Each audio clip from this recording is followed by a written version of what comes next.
कि कल्चर क्या है, संस्कृति क्या है। तो कुछ बेसिक कॉन्सेप्ट्स हमने आपसे चर्चा किया था कल्चर से संबंधित या संस्कृति से संबंधित। आज हम लोग ये देखेंगे कि जो संस्कृति है वो संस्कृति सभ्यता से किस प्रकार से डिफर करती है, सभ्यता से किस प्रकार से वो अंतर करती है, और कुछ और ऐसे कॉन्सेप्ट्स हैं जो उसके रिलेटेड टर्म्स हैं। वो रिलेटेड टर्म्स किस तरह से संस्कृति के साथ संबंधित हैं, इसके बारे में हम लोग थोड़ा और दो चार बातें चर्चा करेंगे। आज का टॉपिक होगा होगा कल्चर एंड सिविलाइजेशन, जिसमें हम लोग मेनली देखेंगे concept, types, characteristics, determinants, causes and differences between culture and civilization, अर्थात संस्कृति और सभ्यता के बीच क्या अंतर है। कल हमने आपसे चर्चा किया था कि राल्फ लिटन ने अपनी पुस्तक द स्टडी ऑफ मैन में कल्चर के तीन प्रकार बताए थे कि तीन तरह से हम कल्चर को समझ सकते हैं। एक उन्होंने कहा कल्चरल यूनिवर्सल्स हैं, जो हमने कल भी आपसे चर्चा किया था, एक रिमाइंड कर लेते हैं। और दूसरा उन्होंने कहा कि कल्चरल यूनिवर्सल्स क्या हैं। वो उनका मानना था कि सोसाइटी में कुछ ऐसे ऐसे मेंबर्स के व्यवहार होते हैं जो सभी लोगों के लिए आवश्यक होते हैं, सब लोग उसको करते ही करते हैं, वो चाहे कोई भी व्यक्ति होगा। तो वो किसी समाज के सभी सदस्यों के लिए जो एसेंशियल है, वो सारे व्यवहार, वो सारे संस्कृति को वो कल्चरल यूनिवर्सल्स कहते हैं। जैसे हम अपने बड़ों का सम्मान करते हैं, या जो गरीब होते हैं उनकी सहायता करते हैं, ऐसे बहुत सारे एग्जाम्पल्स आप रख सकते हैं। जो चाहे कोई सी भी कल्चर होगी, किसी भी आप रिलीजियस कल्चर की बात कर लीजिए, किसी भी प्रकार की सोसाइटी का कल्चर होगा, हर जगह इन सारी चीजों को मान्यता देते हैं। दूसरा वो कहते हैं कल्चरल अल्टरनेटिव्स हैं, कुछ ऐसे भी व्यवहार हैं जो व्यवहार सभी के लिए एसेंशियल नहीं है। हो सकता है कि एक ही परिस्थिति में दो लोग अलग अलग प्रकार के व्यवहार करें और दोनों ही एक्सेप्टेबल हों, है ना। वो ये कहते हैं कि इसमें एक ही काम के लिए लोग अलग अलग प्रकार के व्यवहार कर सकते हैं और दोनों ही उसमें एक्सेप्टेबल हो सकते हैं। और उनका मानना था कि इस प्रकार के जो बिहेवियर्स होते हैं वो बिहेवियर्स जनरली कॉम्प्लेक्स सोसाइटीज में होते हैं। जैसे वो कहते हैं कि हमारा अभिवादन करने का तरीका, है ना, जैसे मिलने, एक दूसरे परिचित से हम जब मिलते हैं तो उससे किस प्रकार से हम अभिवादन करते हैं। कोई हाथ जोड़ के अभिवादन करता है, कोई सलाम करता है, कोई आदाब करता है, कोई हैंड शेक करता है। तो डिफरेंट डिफरेंट कल्चर्स में है सारे एक ही बात, और सब स्वीकार किए जाते हैं। भाई अपने कल्चर में आप अगर हिंदू कल्चर की बात करेंगे तो हिंदू कल्चर में हम प्रणाम करते हैं, पैर छूते हैं, नमस्कार करते हैं, है ना। ऐसी हमारे यहाँ है। उसी तरह से अगर मोहम्मदन कल्चर में चलिए तो वो आदाब करते हैं या सलाम करते हैं, इस तरह के उनके यहाँ है। और यदि आप वेस्टर्न कल्चर में चले जाइए तो वहाँ हैंड शेक करना या कहीं कहीं चुम्बन करने की भी प्रक्रियाएं आप देखते हैं। तो वो काम एक ही है, लेकिन उसके करने का तरीका अलग अलग प्रकार का है। किसको उन्होंने ऐसे जोड़ा है। जैसे बहुत सारे पाश्चात्य संस्कृति में शादी करने की भी अलग अलग, जैसे आप पाश्चात्य में क्या है कि वहां पे दो अगर कपल हैं तो वो चाहे शादी करके एक साथ रहें चाहे बिना शादी के एक साथ रहें, उनको अ, समाज स्वीकृति प्रदान करता है। लेकिन दो कपल्स के रहने के इंडियन कल्चर में वो सोसाइटी जनरली हमारे कल्चर में स्वीकार नहीं करती है। अब तो हालांकि जुडिशरी में आप लिव इन रिलेशनशिप की बात करते हैं तो वो कल्चरल अल्टरनेटिव्स हैं। हमारे सोसाइटी में एक कपल को तभी एक्सेप्ट किया जाता है जब वो शादी के बंधन में बंधे होंगे, या उनका निकाह हुआ होगा, या उनका मैरिज हुआ होगा, तभी हमारी सोसाइटी, हमारा कल्चर उनको एक्सेप्ट करता है। जबकि दूसरी ऐसी भी सोसाइटी हो सकती है, चाहे वो व्यक्ति चाहे तो शादी करके साथ रहे, चाहे तो शादी ना करे तब पर भी साथ रहे। तो वो, और शादी करने की रीति रिवाज भी अलग अलग प्रकार के होते हैं, तो वो आपका आएगा कल्चरल स्पेशलिटीज में।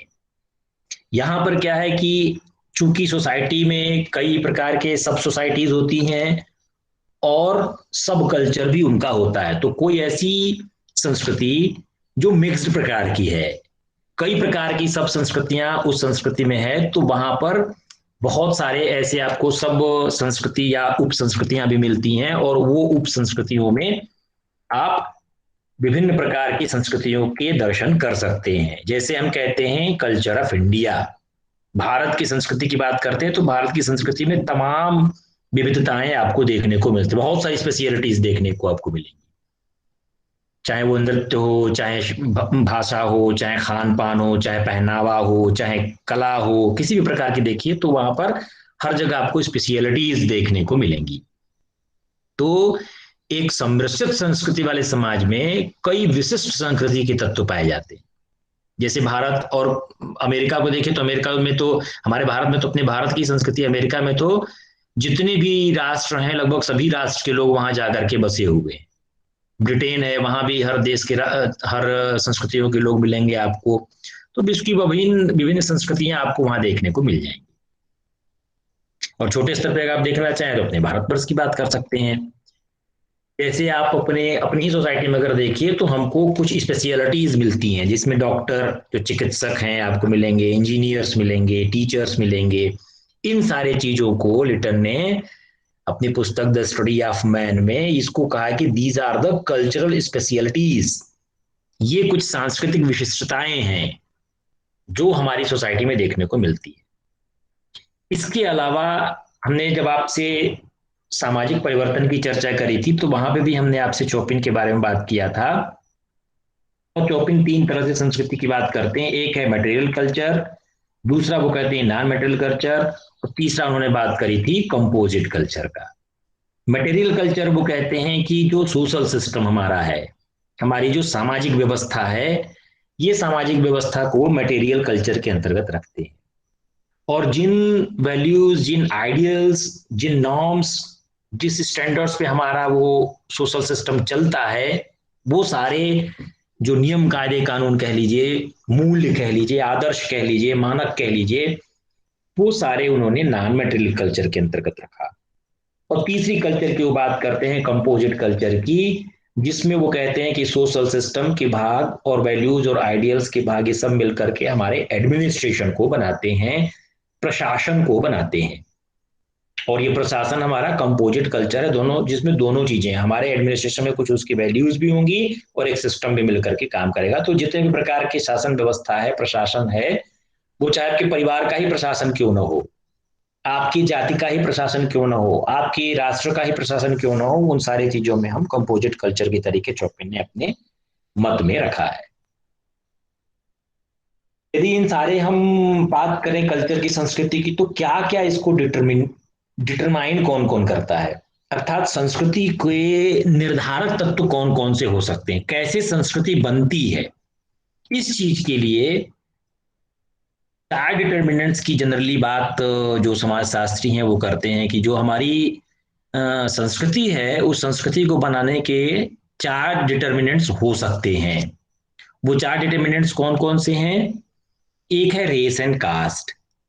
जैसे हम रेस, अगर आप वेस्टर्न कल्चर की बात करें तो वहां काले गोरे का बहुत भेद है। वैसे ही हमारे अपने भारतीय संस्कृति की अगर बात करें तो हमारे भारतीय संस्कृति में बहुत सारी जातियां हैं, प्रजातियां हैं, उपजातियां हैं, और ये जातियां, प्रजातियां, उपजातियां मिलकर के हमारे कल्चर को डिटरमाइन करती हैं। आप यदि कास्ट में भी देखिए, बहुत सारी जनजातियां हैं, उन जनजातियों के अपने कल्चर होते हैं, वो कास्ट निर्धारित करता है। इसी तरह से जो वेस्टर्न कंट्रीज हैं, उस वेस्टर्न कंट्रीज में जो उनके डिटर्मिनेंट्स है वो वहाँ के रेस हैं, उनकी जो प्रजातियां हैं, काले गोरे का भेद है, कैथोलिक और प्रोटेस्टेंट की वहाँ पे बातें चलती हैं। उसी तरह से अगर मोहम्मदन कल्चर में चले जाइए तो वहाँ पे प्रजाति के रूप में आपको सिया और सुन्नी मिलेंगे। इवन यदि आप जैन धर्म में चले जाइए तो वहाँ पे आपको दिगंबर, श्वेतांबर की आपकी कॉन्सेप्ट्स मिलते हैं। अगर आप बौद्ध धर्म में चले जाइए तो वहां पर आप हीनयान, महायान के इस तरह से आपको प्रजातियां, तो कोई सा भी कल्चर होगा, कल्चर कोई सा भी होगा, वहां पर आपको उप प्रजातियां मिलेंगी ही मिलेंगी। विभिन्न प्रकार की उपजातियों को आप देख सकते हैं वहां पर कैसे हमको दिखाई देता है। तो वो डिटर्मिनेंट्स के रूप में या निर्धारित तत्व के रूप में आप कह सकते हैं कि हमारा कास्ट भी है और रेस भी है, हमारी प्रजातियां भी हैं और जातियां भी हैं, जिनसे मिलकर के हमारी कल्चर या संस्कृति बनती है। दूसरी आप कह सकते हैं ज्योग्राफिकल इन्वायरमेंट, हमारे कुछ अपनी ऐसी भौगोलिक वातावरण भी है, जिस भौगोलिक वातावरण के हिसाब से भी हमारे कल्चर बनते हैं। जैसे अपने भारतवर्ष की बात करें तो हमारे यहाँ राजस्थानी मरुस्थल से लेकर के माउंटेन्स हैं, मैदान है, और अगर आप समुद्र के किनारे की बातें कर लीजिए तो समुद्र के किनारे भी हैं। तो ये बहुत सारी चीजें मिलकर के हमारी भौगोलिक जो स्थितियां हैं, वो भौगोलिक स्थितियां भी मिलकर के हमारी संस्कृति के डिटर्मिनेंट्स के रूप में काम करते हैं। आप देखिए पहाड़ी लोगों की अलग प्रकार की संस्कृति होती है, वहां के खान पान, है ना। इसी तरह से आप कह लीजिए जो ठंडे प्रदेश हैं या गर्म प्रदेश हैं, वहां पे आपको अलग प्रकार के मिल सकते हैं। उसी तरह से रेगिस्तानी क्षेत्र में अगर चले जाइए तो वहां पर आपको अलग प्रकार की मिल सकती हैं, कि रेगिस्तान में आपको अलग प्रकार की, जैसे राजस्थान की संस्कृति आपको अलग प्रकार की मिलेगी, गुजरात की संस्कृति आपको अलग प्रकार की, कच्छ के रण में चले जाइए तो वहां पे अलग प्रकार की संस्कृति मिलेगी।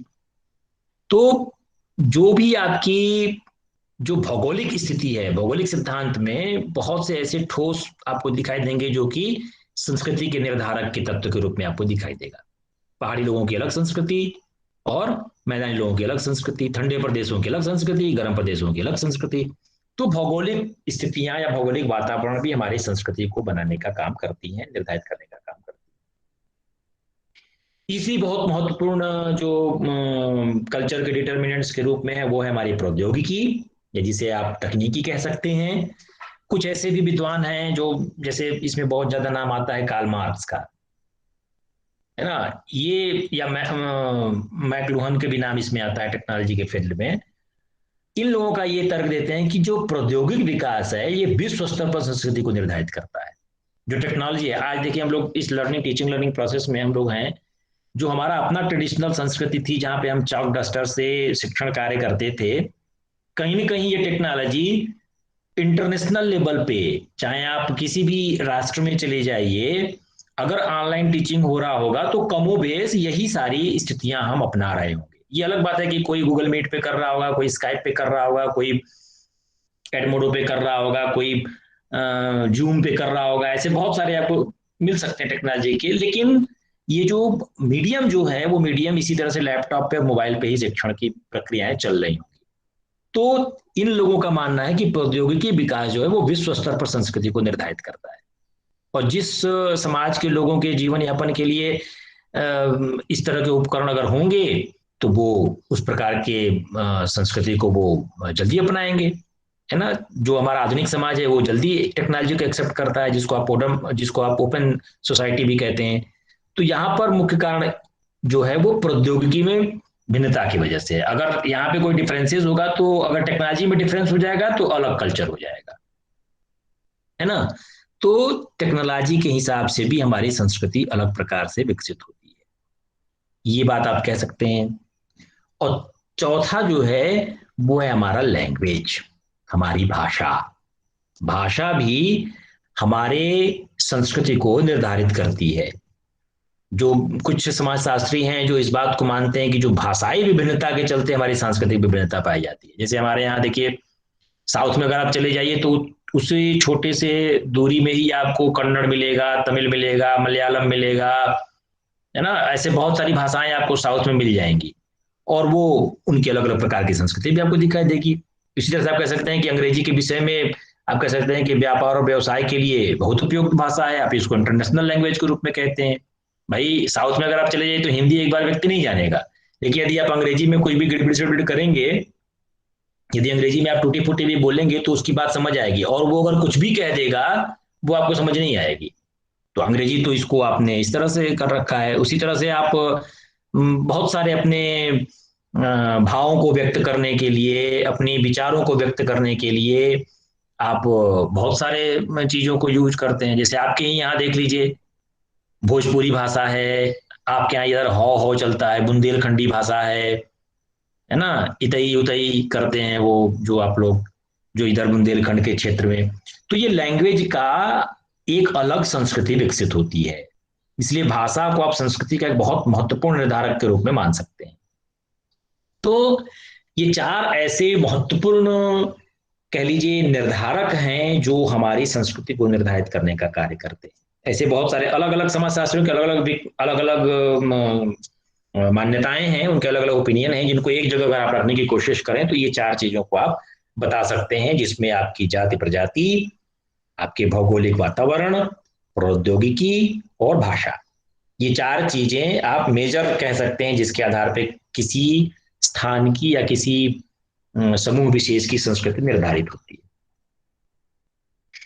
रोज ने कुछ काजेज बताने की कोशिश, उन्होंने बहुत सारी जो लोगों ने अपने कॉन्सेप्ट्स दिए कि आखिर संस्कृति में इतनी वेरिएबिलिटी क्यों है, बहुत सारे लोगों का उन्होंने स्टडी किया, और स्टडी करने के बाद वो एक कंक्लूजन पे पहुंचे। हालांकि ये दोनों ही जो कॉन्सेप्ट्स हैं, ये दोनों ही जो अवधारणाएं हैं, दोनों ही संस्कृति के कारणों के ऊपर कोई बहुत विशेष अपना एक्सप्लेनेशन प्रस्तुत नहीं करते हैं, लेकिन फिर भी हम जो अलग अलग समाजशास्त्रियों के ध्रुव हैं वो दो भागों में इसको डिवाइड करते हैं कि आखिर काजेज कौन कौन से हैं इतनी सारी सांस्कृतिक विभिन्नता के।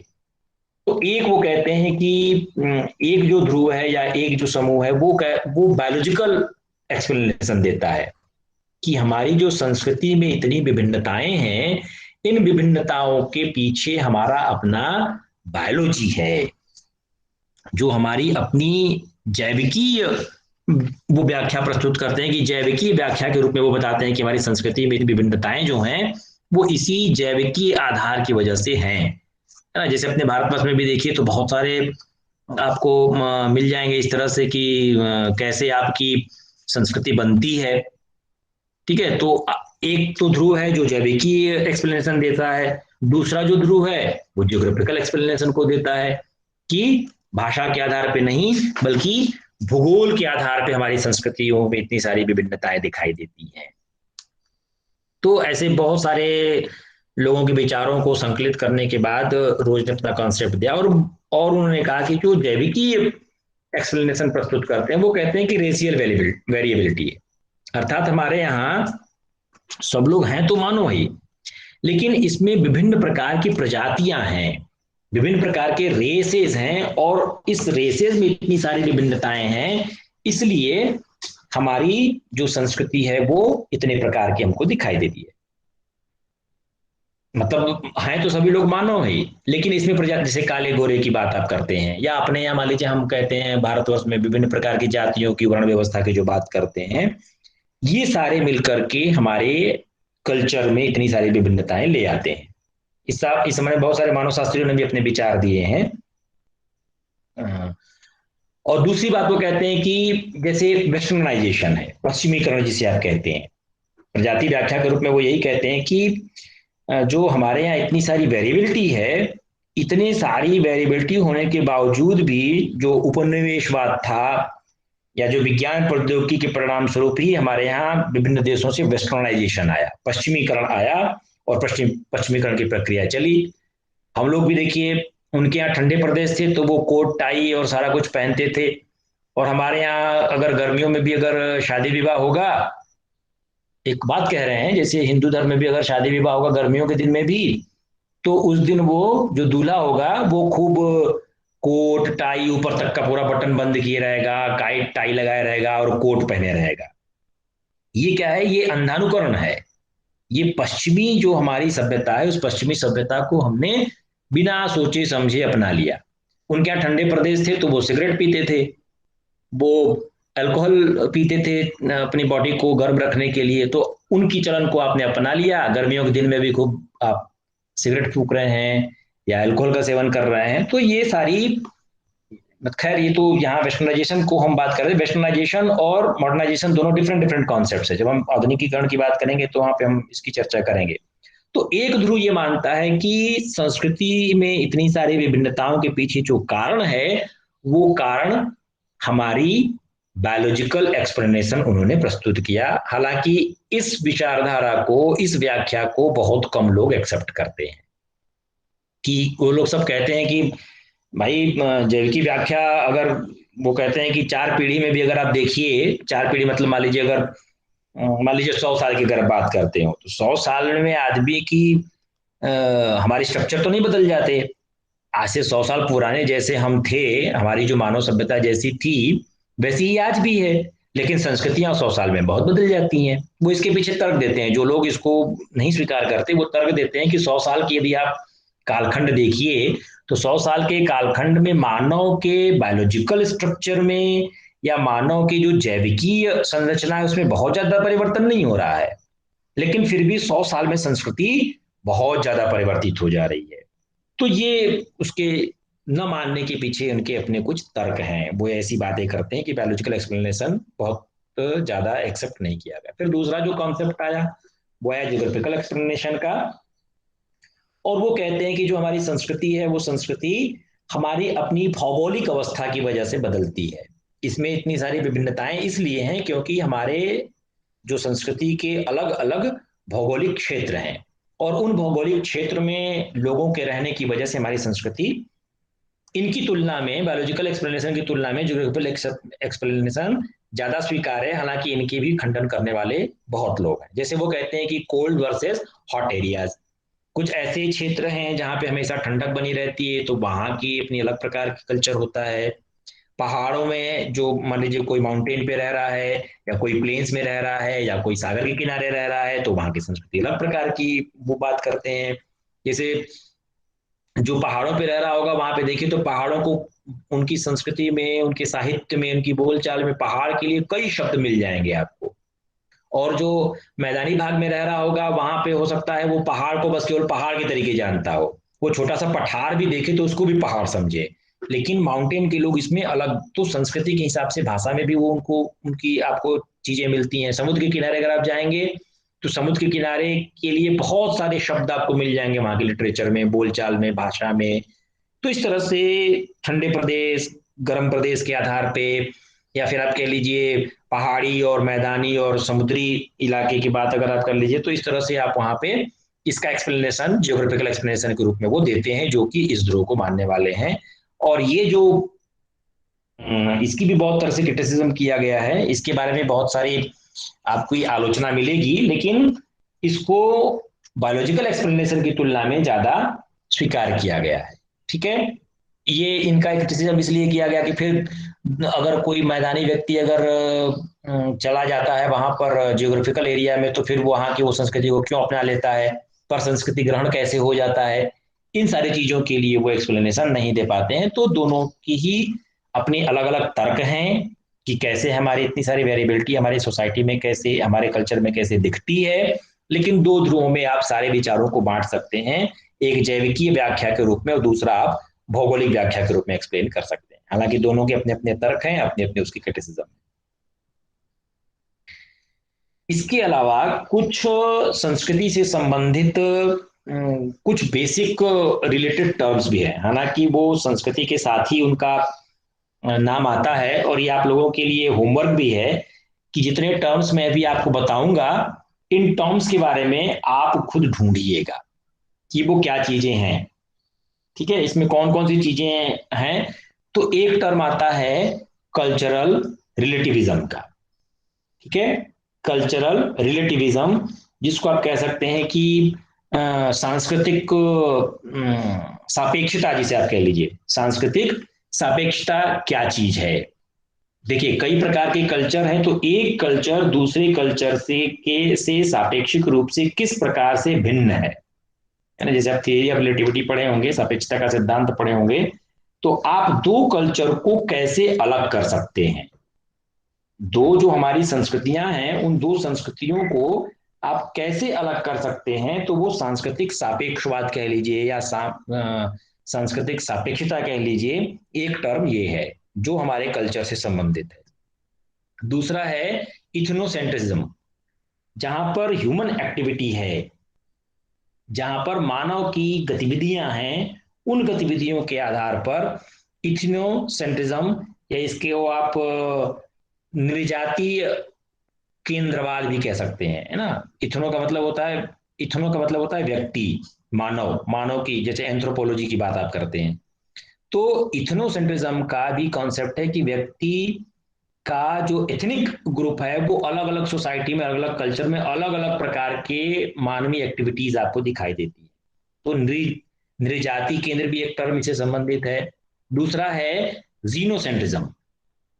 ठीक है, एक जगह तो आपका इथेनोसेंट्रिज्म है जहां पर नृ जाति मतलब मानवीय गतिविधि के आधार पे है, और गैर मानवीय इसको आप कह सकते हैं। एक है इथेनोसेंट्रिज्म, दूसरा है जीनोसेंट्रिज्म, जो गैर मानवीय गतिविधि के रूप में या गैर नृजाति केंद्रित भावना जो है उसके लिए इस टर्म का प्रयोग किया जाता है। डिटेल में आपको सर्च करना है। नेक्स्ट है कल्चरल रिप्रोडक्शन, जिसे आप सांस्कृतिक पुनरुत्पादन कह सकते हैं, सांस्कृतिक पुनरुद्भवन कह सकते हैं।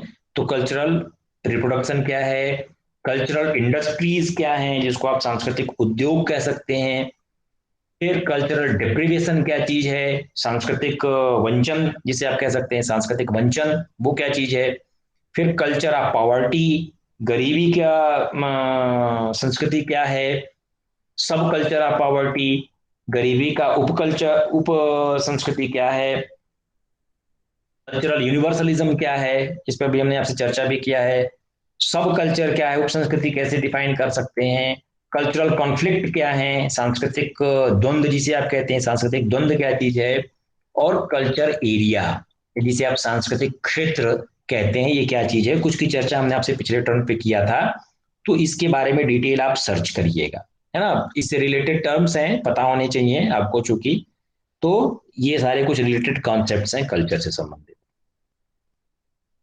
ये तो बात हो गई संस्कृति की, कि हमारी संस्कृति कैसी है, हमारी संस्कृति की क्या विशेषताएं हैं, कितने प्रकार की संस्कृति होती है, संस्कृति के कौन कौन से निर्धारक तत्व हैं, संस्कृति में इतनी सारी वेरिएबिलिटी के कारक कौन कौन से हैं, कुछ डेफिनेशंस आपने देखी।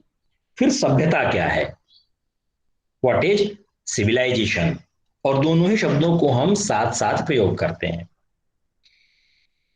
जब हम सिविलाइजेशन की बात करते हैं तो ये एक लैटिन टर्म है जिसको आप सिविटास या सिविस कहते हैं, है ना। सिविलाइज्ड होने का मतलब, सभ्य होने का मतलब क्या है, सभ्य होने का मतलब, ये सिविलाइज्ड मतलब हिंदी में इसको कहते हैं सभ्यता, सिविलाइज मतलब सभ्य।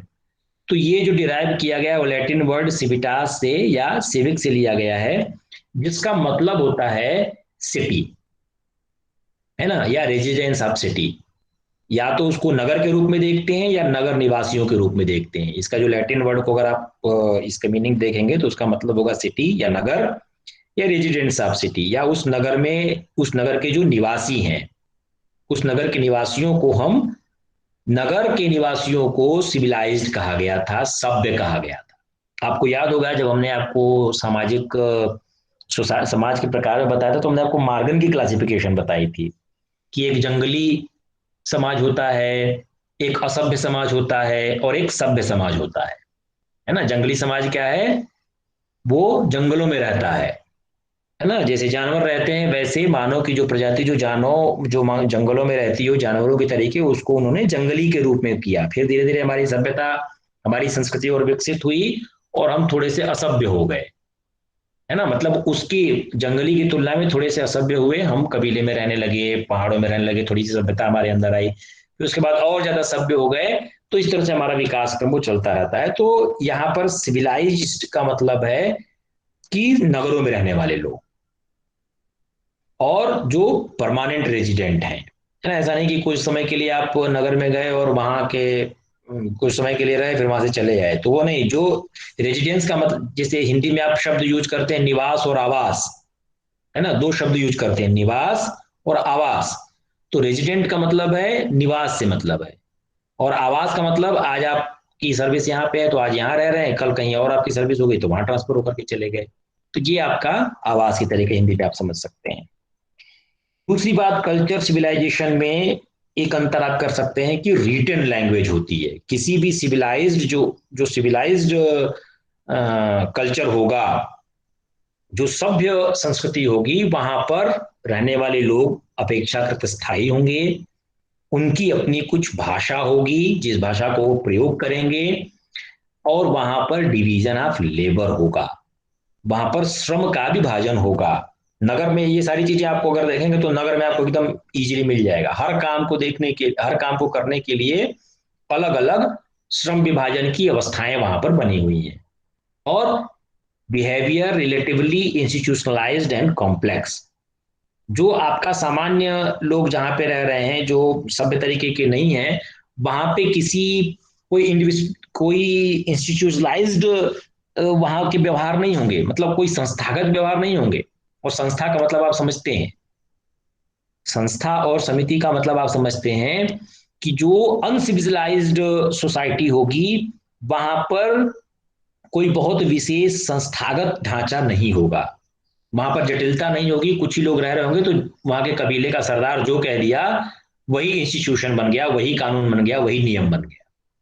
लेकिन जब कॉम्प्लेक्स सोसाइटी बनती है, डिवीजन ऑफ लेबर होता है, उसकी एक अपनी भाषा होती है, तो वहां के उनके व्यवहार संस्थागत होते हैं। आप उनके व्यवहार को कंट्रोल करते हैं, नियंत्रित करते हैं, जो विभिन्न प्रकार के सामाजिक नियंत्रण की संस्थाएं हैं, और उनके अपने नियम कायदे कानून होते हैं। तो अनसिविलाइज्ड की तुलना में सिविलाइज्ड जो सोसाइटी होती है वो रिलेटिवली इंस्टीट्यूशनलाइज्ड होती हैं और जटिल होती हैं। लास्ट आप कह सकते हैं यहाँ पर इंडस्ट्रियलाइजेशन होता है, जब नगर, इसीलिए आप देखिए जितने भी औद्योगिक इकाइयां स्थापित होती हैं वो जनरली शहरों के पास स्थापित होती हैं, क्योंकि वहां पर तमाम रोड, सड़क, पानी, बिजली, इन सारी चीजों की व्यवस्थाएं होती हैं, तो वो इजिली अपनी इंडस्ट्रीज के जो रॉ मटेरियल आसपास मिल जाएगा, बाकी उसके ट्रांसपोर्टेशन के लिए चीजें उनको मिल जाती हैं। तो ये जैसे जैसे विकसित होता गया, शुरुआती दौर में कोई इंडस्ट्री नहीं थी, तो ये जैसे जैसे विकसित होता चला गया, हम एक रिटन लैंग्वेज स्थापित करने लगे, डिवीजन ऑफ लेबर हो गया, हमारी अपनी कुछ संस्थागत व्यवहार हो गए, जटिल व्यवहार हो गए, और औद्योगिकरण की वजह से हम उसको सभ्य कहने लगे, हम उसको सिविलाइज्ड कहने लगे। फिर क्या है इसकी विशेषताएं, क्या क्या हो सकती हैं? तो एक बात आप कह सकते हैं कि इसमें कुछ मटेरियलिस्टिक एस्पेक्ट होगा। जब हम सभ्यता की बात करेंगे तो निश्चित रूप से वहां कुछ भौतिक चीजें होंगी, जैसे हमने कहा इंडस्ट्री, तो इंडस्ट्री के लिए वहां की मशीनें होंगी, बिल्डिंग होगा, वहां पे काम करने वाले लोगों के लिए हो सकता है घर बने हो, किचन हो, इस तरह की चीजें होंगी। और मान लीजिए अगर आप इंडस्ट्री की भी तुलना ना करें, अगर आप सिविलाइज्ड और अनसिविलाइज्ड या लेस सिविलाइज्ड अगर सोसाइटी की बात करते हो, तो जो सिविलाइज सोसाइटी होगी वहां पर मेटेरियलिस्टिक एस्पेक्ट ज्यादा होंगे, है ना। वहां पर क्या होगा कि जिन चीजों को आप छू सकते हो, देख सकते हो, कहीं ना कहीं सिविलाइजेशन का संबंध मेटरलिस्टिक कल्चर से है। जो अभी हमने आपको तीन तरह के कल्चर बताए, चौपेन वाले में भी आगे हम लोग अकबर के सिद्धांत को भी पढ़ेंगे, जो कल्चरल लाइक का उन्होंने दिया था, वो दो तरह के कल्चर की बात करते हैं। एक हमारा कल्चर है हमारा जो नॉन मेटरलिस्टिक है, जिसमें अपने मूल्यों को, विश्वासों को, आइडियल्स को रखते हैं। और दूसरा हमारा जो कल्चर है वो हमारा मेटलिस्टिक कल्चर है, जिनको आप देख सकते हैं, हवाई जहाज, पेन, पेन भी लगातार देखिए, मोबाइल को सब बहुत अच्छे तरीके से समझ सकते हैं मेटलिस्टिक कल्चर के रूप में। आज मोबाइल आप खरीदे, अभी एंड्रॉयड, अभी उसका एक नया वर्जन लॉन्च हुआ, आज जो आपने खरीदा हो सकता है 2 महीने बाद वो वाला जो मॉडल है वो मॉडल बंद, अब नया, उसमें नया सुधार होकर के नई प्रकार की टेक्नोलॉजी उसमें आ गई। तो मेटलिस्टिक कल्चर क्या है, ये आपके सिविलाइजेशन में मेटलिस्टिक एस्पेक्ट को इंक्लूड करता है, जिनको आप देख सकते हैं, छू सकते हैं। Civilization is concrete in nature. संस्कृति को आप एब्स्ट्रैक्ट कह सकते हैं, संस्कृति हमारी दिखाई नहीं देगी, लेकिन सिविलाइजेशन हमको दिखाई देगा। जैसे हम कहते हैं कि पाषाण कालीन सभ्यता जो थी, पाषाण कालीन सभ्यता में कोई आपको बर्तन नहीं मिलेगा। उसके बाद और आप आगे आइए तो आपको मृत भांड मिलते हैं, जिसको आप कहते हैं मिट्टी के बर्तन। फिर और आप देखिए तो काली मिट्टी के बर्तन, पहले मिट्टी के बर्तन मिले तो बिना पकाए हुए, फिर पकाए हुए, फिर काले, उनको और ज्यादा पकाया गया। फिर आप बर्तन देखिए तो फिर तांबे का आविष्कार हुआ, लोहे का आविष्कार हुआ, स्टील का आविष्कार हुआ। आज देखिए हमारा जो है कुकर बन गया हमारे यहाँ, कढ़ाई बन गई, तवा बन गया, नॉन स्टिक बन गया। तो ये सिविलाइजेशन का परिचायक है, हमारी सभ्यता का परिचायक है। आप इन चीजों को देख सकते हैं कि जैसे जैसे हम सिविलाइज्ड होते चले गए, जैसे जैसे हम सभ्य होते चले गए, वैसे वैसे हमारा मेटलिस्टिक कल्चर डेवलप होता चला गया, इवॉल्व होता चला गया। तो सिविलाइजेशन जो है वो कहीं ना कहीं उसकी जो प्रकृति है वो मूर्त रूप में है। हेलो। यस सर, आवाज आ रही है आपकी। Yes sir.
हेलो।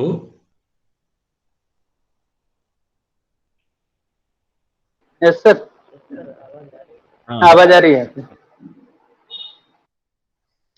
हम लोग चर्चा कर रहे थे कि सिविलाइजेशन की कैरेक्टरिस्टिक्स क्या हैं, तो इसकी विशेषता के रूप में कह सकते हैं मेटलिस्टिक होगा। दूसरी बात, मेटलिस्टिक होगा तो कंक्रीट होगा, मूर्त रूप में दिखाई देगा आपको, ये आपकी आवश्यकताओं को पूर्ण करेगा। और जब आपकी आवश्यकताएं पूर्ण होंगी तो आपको खुशी मिलेगी, आपको संतुष्टि मिलेगी। और जब आपको खुशी और संतुष्टि मिलेगी तो धीरे धीरे आप हाई लेवल ऑफ कल्चर की तरफ अग्रसर होते हैं। जो सिविलाइजेशन जो होता है वो, उसकी जो अभिव्यक्ति होगी वो उच्च स्तर की संस्कृति विकसित होती चली जाती है। और यह एक भी कंटिन्यूअस प्रक्रिया है। ऐसा नहीं कह सकते कि अभी आज की डेट में हमारे पास नॉन स्टिक बर्तन हो गए तो अब आगे कोई विकास ही नहीं होगा। ऐसा नहीं है। जैसे जैसे सिविलाइज्ड होते जाएंगे, सिविलाइजेशन जैसे जैसे होता जाएगा, सभ्यता जैसे जैसे विकसित होती जाएगी, वैसे वैसे हमारी संस्कृति उच्च स्तर को प्राप्त करती चली जाएगी। तो ये है सिविलाइजेशन, जिसको आप सभ्यता के रूप में समझते हैं। अब यदि हम अंतर करने की बात करें तो कैसे हम इसको अंतर कर सकते हैं, आप दोनों में डिफरेंसेस कैसे कर सकते हैं कि क्या है संस्कृति, क्योंकि दोनों ही टर्म अगर आप देखें तो हमेशा यूज होते हैं सभ्यता और संस्कृति के रूप में। संस्कृति और सभ्यता, आप कहते हैं सिंधु घाटी की संस्कृति, आप कहते हैं सिंधु घाटी की सभ्यता, आप कहते हैं मेसोपोटामिया की संस्कृति, मेसोपोटामिया की सभ्यता, है ना। ऐसे हिस्ट्री में आप बहुत सारी चीजें बात करते हैं। तो कुछ मेजर पॉइंट्स में हम कैटेगराइज करने की कोशिश किए हैं, शायद आपको समझ आए कि क्या है डिफरेंस कल्चर और सिविलाइजेशन में। पहली बात, कल्चर का कोई बहुत प्रिसाइज मेजरमेंट नहीं किया जा सकता है ना। हमारे मूल्य कितने बदले, हमारे विश्वास कितने बदले, इन चीजों को सिविलाइजेशन की तुलना में बहुत प्रिसाइज मेजरमेंट इसका नहीं कर सकते हैं, है ना। जो मापन आप कह सकते हैं कि बहुत एक्यूरेट, बहुत प्रिसाइज मापन इसका संभव नहीं है। जबकि सिविलाइज में आप कल्चर की तुलना में प्रिसाइज मेजरमेंट कर सकते हैं। जैसे आप कहते हैं, जैसे हम बार बार आपको बर्तन के एग्जाम्पल दे रहे हैं, पहले किसी जमाने में मान लीजिए, पहले लोहे की कढ़ाई हुआ करती थी। ठीक है, लोहे की कढ़ाई में हम लोगों के घर में भी थी, आपके घर में भी जानते होंगे आप। तो लोहे की कढ़ाई में खाना बनता था, मम्मी लोग बनाती थी, तो उसमें सब्जी जो रखी रहती थी तो काली पड़ जाती थी, देखने में अच्छी नहीं लगती थी। हालांकि अब उसी की तरफ आप फिर आ रहे हैं। लेकिन फिर धीरे धीरे स्टील आया, एल्यूमिनियम आया, ऐसे बहुत सारे आप देखिए। फिर स्टील आया, टेफलॉन की कोटिंग के बाद आप कहते हैं नॉन स्टिक आया। तो आप एक मेजर कर सकते हैं कि हाँ, यहाँ से ये चीज बदल गया है। यहां से इस आज से 50 साल पहले, 10 साल पहले, 20 साल पहले ये चीज बदल गया है। तो सिविलाइजेशन को इन कंपैरिजन टू कल्चर, या सभ्यता को संस्कृति की तुलना में थोड़ा प्रिसाइज मापन किया जा सकता है, संभव है, आप चाहें तो कर सकते हैं। दूसरी बात, जो कल्चर है नॉट एडवांसिंग कंटिन्यूअसली, जो संस्कृति है वो लगातार एडवांसमेंट की तरफ नहीं हो सकती है ना। ऐसा हो भी सकता है कि वो एडवांसमेंट की तरीके जो है, और हो सकता है कि आप पुरानी कल्चर को भी आप अपना लें, अपनी पुरानी संस्कृति को भी अपना लें। यहां पर क्या है कि एडवांसिंग मतलब सतत उसमें आपको एडवांसमेंट नहीं दिखाई देगा, लेकिन सिविलाइजेशन जो होगा वो हमेशा एडवांस होगा, कंटिन्यूअसली आपको उसमें एडवांसमेंट आपको दिखाई देगा, है ना। अब ये अलग बात है कि किसी जमाने में आपको उसके कारण न पता हो तो आप उसको छोड़ दिए हो, लेकिन जब आपको कारण पता चलेगा कि नहीं हमको ये चीज हमारे लिए बेनिफिशियल है तो हम उसको फिर से अपना लें, है ना। तो ये कंटिन्यूअसली आप हो सकता है पीछे की चीज, लेकिन वो भी एक एडवांसमेंट है, वो भी आप अग्रिम ही जा रहे हैं। नेक्स्ट है पास डाउन विद एफर्ट्स। यहां पर संस्कृति को बदलने के लिए आपको प्रयास करने पड़ते हैं, है ना। आप जानबूझ करके संस्कृति को बनाने की जो बात करते हैं वो आप एफर्ट करते हैं, प्रयास करते हैं। और यहां पर सिविलाइजेशन जो सभ्य हम होते चले जाते हैं वो आप सभ्य होने के लिए वो प्रयास नहीं करते हैं कि हम सभ्य हो जाएं, है ना। यहां पर क्या है कि संस्कृति को बदलने के लिए या संस्कृति को नया करने के लिए आप प्रयास करते हैं, जानबूझ करके आप ऐसा सोचेंगे कि हाँ, ऐसा किया जाए। जैसे हम कहते हैं कि नियम कायदे कानून बनाने की बात है, मूल्य बनाने की बात है, तो हम ऐसे मूल्य बना दें कि ऐसे लोग हो जाएं, ये जानबूझ करके। लेकिन यहां पर जो आपका सिविलाइजेशन हो रहा है उसके पीछे इसलिए आपकी सभ्यता नहीं आप कर रहे हैं कि हम सभ्य हो जाएं, ये आपका उद्देश्य नहीं है। आपका उद्देश्य क्या है, अपनी आवश्यकताओं को पूर्ति करना है, आपको अपनी प्लीजर के लिए, आपको अपने सेटिस्फैक्शन के लिए काम करना है, और वो आपको सिविलाइज्ड बना देता है। यहाँ पर कोई आपका व्यक्तिगत प्रयास नहीं है कि आप सिविलाइज्ड हो जाएं, लेकिन ये जरूर है कि अपनी नीड्स को फुलफिल करने के लिए आप सिविलाइज्ड होने की कोशिश करते हैं। नेक्स्ट है culture is and our goal. ठीक है, कल्चर संस्कृति को आप एक उद्देश्यों के रूप में ले सकते हैं कि आप जैसा चाहते हैं वैसे आप प्राप्त कर सकते हैं, लेकिन ये कोई मीन्स ऑफ अचीव, आप इस सभ्यता के आधार पर या सभ्यता के ही द्वारा, ये एक माध्यम है और यह एक साध्य है, जिसको कहते हैं ये साधन है, ये साध्य है। हम संस्कृति को साध्य मानते हैं कि हम ऐसी संस्कृति बना लें, ये हमारा साध्य है, लेकिन कैसे होगा वो हमारा माध्यम बनेगा, सभ्यता। संस्कृति हमारी आंतरिक है ना, हम उसको इंटरनल लेते हैं, जबकि सिविलाइजेशन बाह्य रूप से आपको दिखाई देता है। आपके खाने खाने का तरीका, कैसे खा रहे हैं आप, आपके कपड़े, आपकी बोलचाल, आपका पहनावा, है ना, आपकी भाषा, ये सारी चीजें सिविलाइजेशन के अंतर्गत आती हैं। एक एग्जाम्पल के रूप में अगर आप समझना चाहें तो ऐसे समझ सकते हैं कि जैसे हम कहते हैं कपड़ा पहनना, है ना। सिविलाइजेशन क्या है, अगर हम सभ्य हैं तो सभी लोग कपड़े पहनेंगे, अपने तन को ढकने के लिए हमें कपड़ा चाहिए, सभी लोग ढकते हैं। चाहे कोई भी सोसाइटी, अगर जो जंगली संस्कृति के लोग नहीं हैं, वो लोग हो सकता है भले ही कपड़े ना पहनते हों, तंग ना ढकते हों, लेकिन जो सभ्य समाज है, सभ्य समाज, सभ्य संस्कृति में लोग अपने तन को ढकने का काम करते हैं। तो ये मीन्स ऑफ क्लास, जिस तरह से आप तन को ढकना, ये सभ्यता है, लेकिन किस तरह से आप ढक रहे हैं अपने तन को, ये हमारी संस्कृति है। हम पैंट शर्ट पहन के भी अपनी तन को ढक सकते हैं, हम कुर्ता पैजामा पहन के भी अपने तन को ढक सकते हैं, हम धोती कुर्ता भी पहन करके अपने तन को ढक सकते हैं, हम गांधी जी की तरह के दो कपड़े लेकर के अपने तन को ढक सकते हैं, है ना। हम बड़े बड़े पत्तों से अपने तन को ढक सकते हैं, केले के छाल से अपने तन को ढक सकते हैं। तो कैसे हम तन को ढक रहे हैं, वो जो प्रकार है, जो तरीका है, वो हमारा कल्चर है। उसी तरह से मैरिज सिस्टम, विवाह, अगर कोई सभ्य समाज होगा तो दो कपल आपस में शादी के साथ या लिव इन रिलेशनशिप में रहेंगे तो कोर्ट मैरिज करेंगे या अरेंज मैरिज करेंगे, या किसी भी प्रकार की उनकी आपसी सहमति को कोई एक प्रमाण के रूप में मैरिज सिस्टम में ले आते हैं। लेकिन विवाह हो कैसे रहा है, कलश रखा जा रहा है, कुबूल है कुबूल है कुबूल है कहा जा रहा है, या फूल लेकर के चर्च में सफेद रंग, सफेद वो कह लीजिए गाउन कह लीजिए, या जो उसमें आ रही हैं जो दुल्हन, या गुरुद्वारे में जिस तरह से शादी का जो तरीका है, वो जो तरीका है, जो प्रोसीजर, प्रक्रिया है, वो प्रक्रिया हमारी संस्कृति है ना। उस प्रोसीजर को, मैरिज करने की जो तरीके हैं, जो उसको आप कल्चर के रूप में रह सकते हैं। तो civilization is a result of intellect, हमारी बुद्धि का परिचायक है। हम जितना ज्यादा बुद्धिमान होते चले जाएंगे उतना ज्यादा अपनी सोसाइटी को हम सब बनाते चले जाएंगे, जबकि कल्चर हमारा अफेक्टिव एक्सेप्टेंस है। हम कैसे उसको स्वीकार कर रहे हैं, है ना, हमारी फीलिंग्स क्या है, हमारे इमोशंस क्या हैं, ये सारी चीजें हमारी संस्कृति से संबंधित है, इसीलिए यह इंटरनल है, यह एक्सटर्नल है।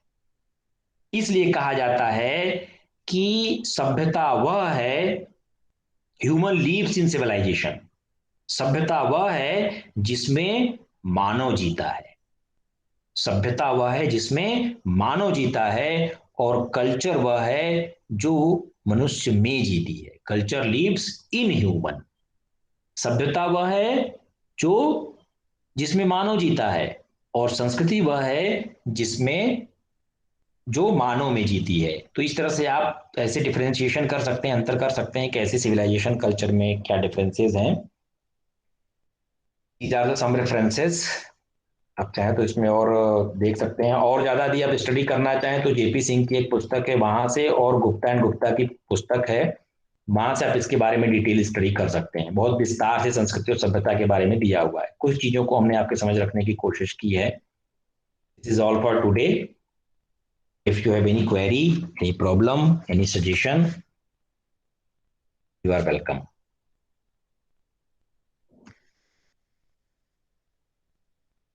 बताइए। हेलो।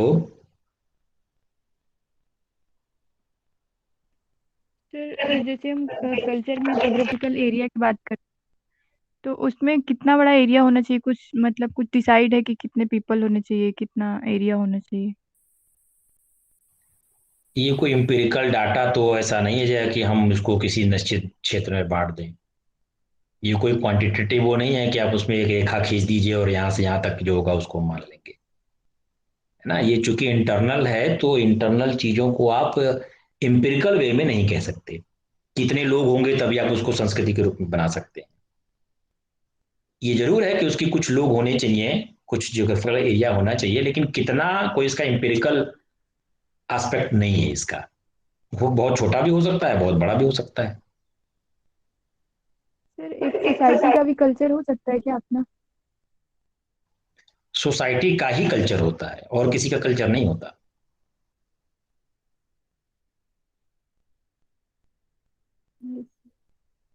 सर अगर एक छोटा फैमिली है उसका भी कल्चर हो?